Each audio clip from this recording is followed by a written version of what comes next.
Hello, this is Sunny from my Happy Space. Welcome back at my channel. We're going to do a meditation seed for Proverbs 14 verse 1. The wisest of women builds a house, but folly with her own hands tears it down. So always, if you want to know exactly how I get all these details, go to my first video of each month. There I go through details where I get all these strong words on an app and things like that. So usually I start with writing the ESV version down, which is the version we memorized, and then I look at two different versions. I must say the versions was almost everybody more or less the same. So I've decided to write down the amplified version, which just gives you a little bit more context, and I thought it was quite a good interpretation of the scripture. Now the NIV, it says, the wise woman builds a house, but with her own hands the foolish one tears her down. It's just a little bit more explanatory. Obviously folly takes the form of a woman, so instead of said, but a folly woman with her own hands tears it down, it's just folly. Just basically it's your actions, it's the verb, it's the, yeah, that's what it means. The amplified version says the wise woman builds a house, and then in brackets, on foundations with godly precepts, and a household thrives. And then it starts again. But the foolish one, in brackets again, lacks spiritual insight. And then it starts again, and tears it down with her own hands, and then brackets, by ignoring godly principles. And that is what we definitely will see, the contrast between a wise woman and a woman with folly. And then Solomon apparently wrote this verse. The context is, it's very difficult to find the context with Proverbs. Proverbs is just sort of one verses of wisdom. It doesn't often flow. There's not really much sort of a flow, or it's difficult to put it into place. But I obviously said it's to explain the contrast between folly and wisdom, and understanding and ignorance. If you read further down the passage, when it was written, 970 BC to 931 BC, I still probably have to write there BC. Obviously, it went for Israel, it went to his son, it went to anybody who wants to be wise, to us as a reader also. And why was it written? Obviously to explain the difference between a wise and a foolish woman, person. If you go down the passage, you'll see it's person also. And what does it say about God and how to change your life? That's something you can fill in yourself when you've studied this. So let's quickly look at it.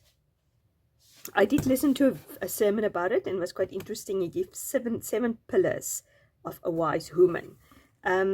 Anyway, so what I've done is, as I've written it down there, I made blocks around everything that has to do with wise actions. Now I could have taken a different pen and actually made circles on a line everything that has to do with folly, and it would have been just the same. It's just the opposite basically.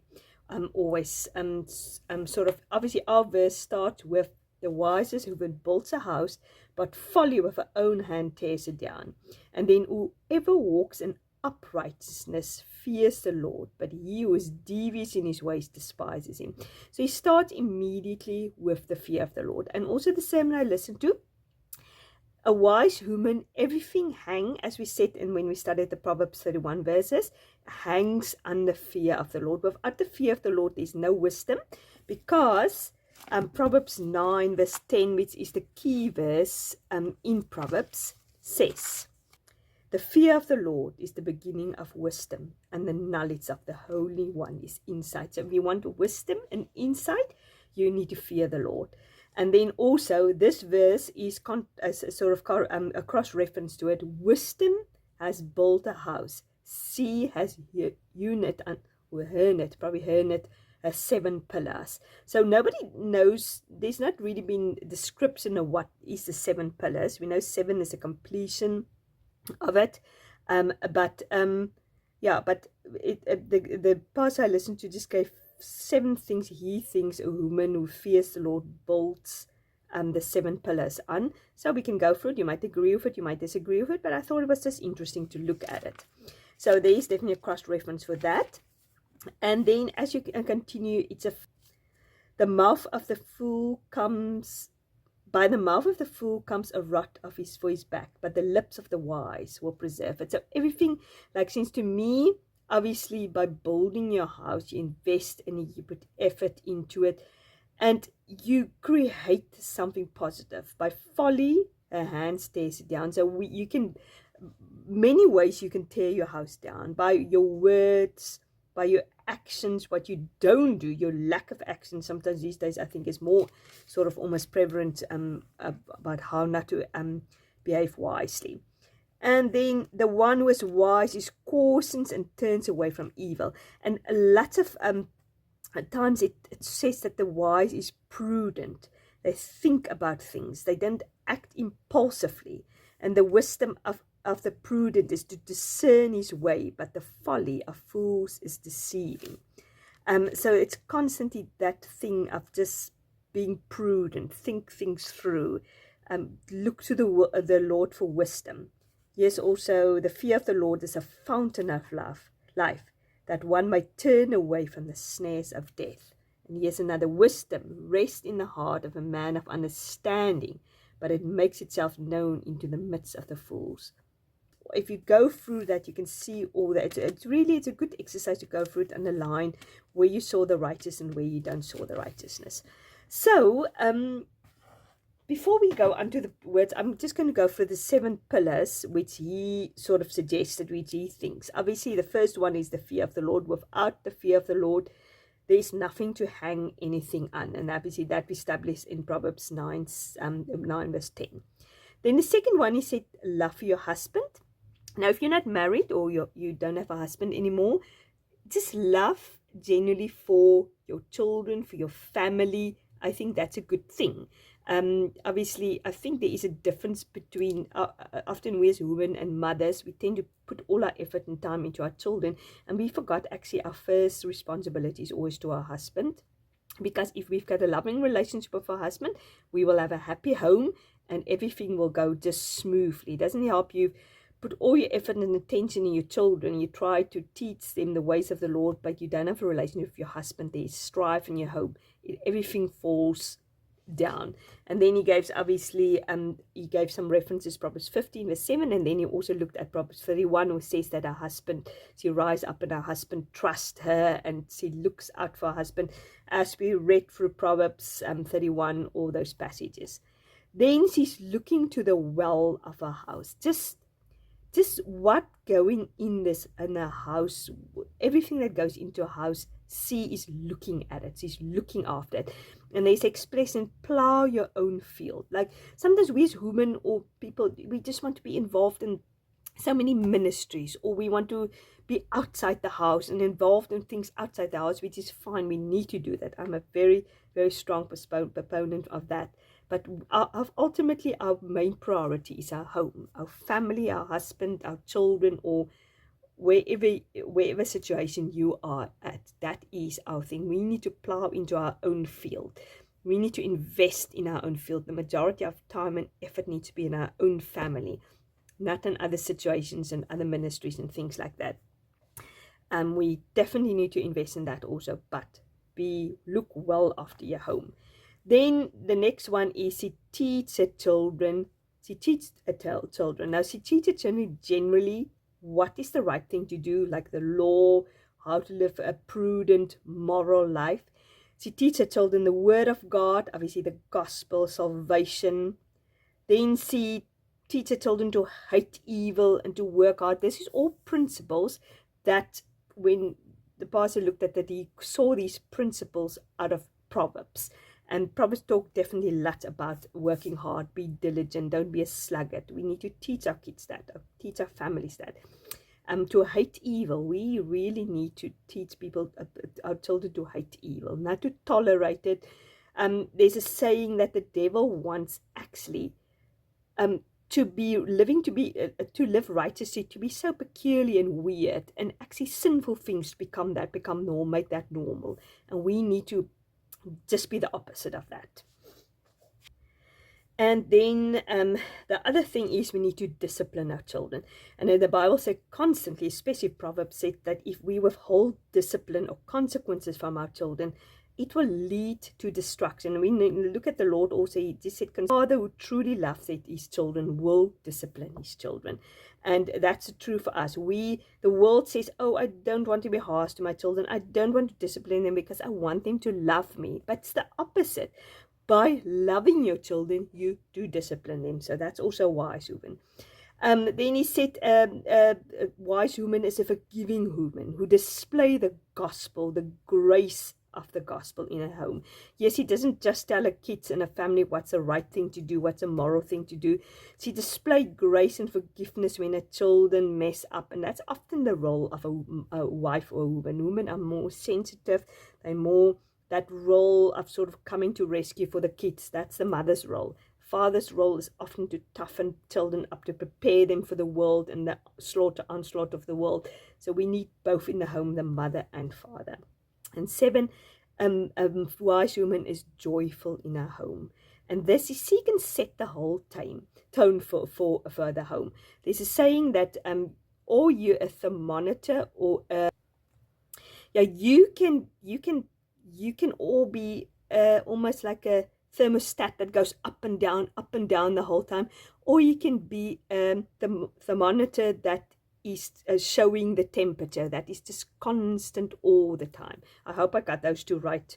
I can't remember, the guy said it in the 7, but yeah, those two things, I hope you understand what I mean. One goes up and down the whole time, and the one stays a steady temperature, shows you the temperature. So that's how you can be. If you are joyful and happy in the home, your children's going to be generally joyful and happy. There's going to be peace in the home.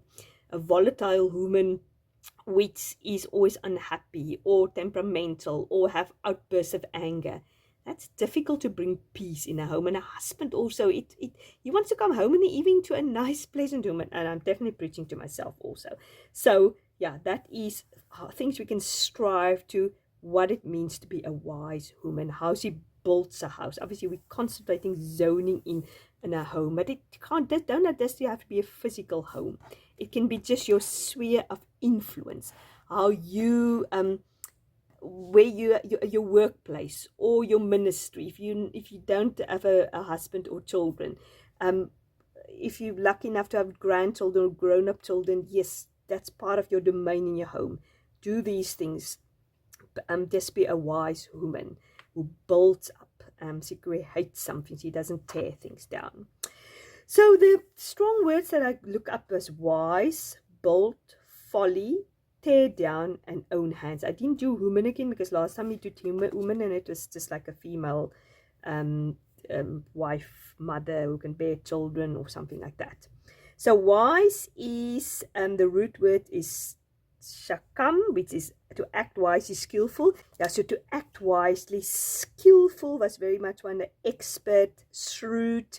Yes, when we read about that parable of that sort of man who did the accounting, he was shrewd. He was a shrewd accountant, a skillful accountant in the parable.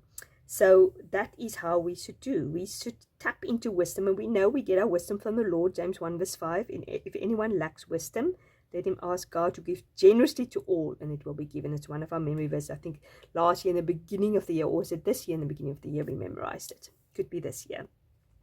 Build is to build, to construct, to fashion, to fortify, to have children, because it's interesting. God fashioned her into a woman, he made her into a human, and as I said, have children is also actually build. That's been used for it, because in Ruth 4 verse 11, Ruth was being sort of given to Boaz as his wife, and the people, that was the praises that they sang to Ruth, and they said to her that she will build the house of Israel, meaning out of her will come children, and out of that children ultimately David, and out of that David Jesus. So that's the same word, build. It says may the Lord make the woman who is coming into your house, like Rachel and Leah, who together build up the house of Israel. So that was beautiful. So that's interesting to understand that, yeah, having children, bearing children, you're building on your home. And also, yeah, so Genesis 2 verse 2, it says God fashioned her into a woman. So he built her, made her into a woman. Folly is actually, it's the same as evil. So actually, we shouldn't look at folly as this is silly little action, stupidity. It's actually evil, because folly is the opposite than acting wisely.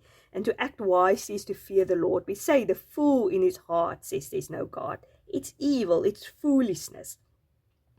And then actually, to contrast, we did my study in Proverbs 9, it's sort of a description of what it means to be foolish. The woman folly is loud. She is seductive and knows nothing. She sits at the door of her house. She takes a seat on the highest place of the town. In other words, she wants to be seen. She wants attention, calling to those who pass by, who are going straight on their way. She's trying to tempt, she's trying to allure people into sin, who is simple. Let him turn into her. To him who lacks sense, she said, stolen water is sweet, and bread eaten in secret is pleasant. Meaning, commit adultery, do something which is not godly. But he does not know that the dead are there, and that a guest are in the depth of soul.